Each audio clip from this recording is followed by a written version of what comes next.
Sunday morning ஒரு 6 மணிக்கெலாம் வந்து எந்திரிச்சுட்டேன். இன்னைக்கு வந்து சிஸ்டர் வீட்டுக்கு போகணும். அதனால காலையில எந்திரிச்சு குளிச்சு கிளம்பியாச்சு.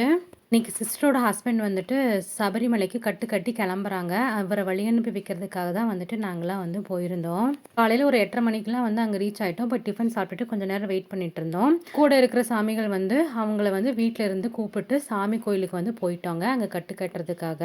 எங்களுக்கு தெரிஞ்சவங்க யாரும் இந்த மாதிரி மாலை போட்டதில்ல. அதனால எங்களுக்கு இதுதான் வந்து ஃபர்ஸ்ட் டைமு இந்த மாதிரி கட்டு கட்டுறதெல்லாம் பார்க்கறது. நெறைய பேர் இருந்ததுனால மதியம் ஆயிருச்சு. அதுக்கப்புறமா லஞ்ச் வந்துட்டு கோயில்லயே போட்டாங்க. அங்க சாப்பிட்டுட்டு அது ஒரு 3:30 மணிக்கு மேல சாமிகளெல்லாம் வந்துட்டு கோயிலுக்கு வந்து கிளம்பிட்டாங்க. அவங்களெல்லாம் வழி அனுப்பி வச்சுட்டு, சிஸ்டர் வீட்டுக்கு வந்துட்டு அங்க கொஞ்ச நேரம் டைம் ஸ்பெண்ட் பண்ணிட்டு, டீ குடிச்சிட்டு, நாங்க வந்து எங்க வீட்டுக்கு வந்து கிளம்பிட்டோம். சாமி கோயிலுக்கு இவ்ளோ கஷ்டப்பட்டு இவங்க போயிட்டு வரத பார்த்து எனக்குமே அங்க போகணும்னு ஒரு ஆசை வந்துடுச்சு. இப்ப போக முடியாதே! வயசானதுக்கு அப்புறமும் இதே ஆசை இருந்தா ட்ரை பண்ணி பார்க்கலாம். உங்களுக்கும் இப்படி தோணுச்சுன்னா கீழ கமெண்ட் பண்ணுங்க.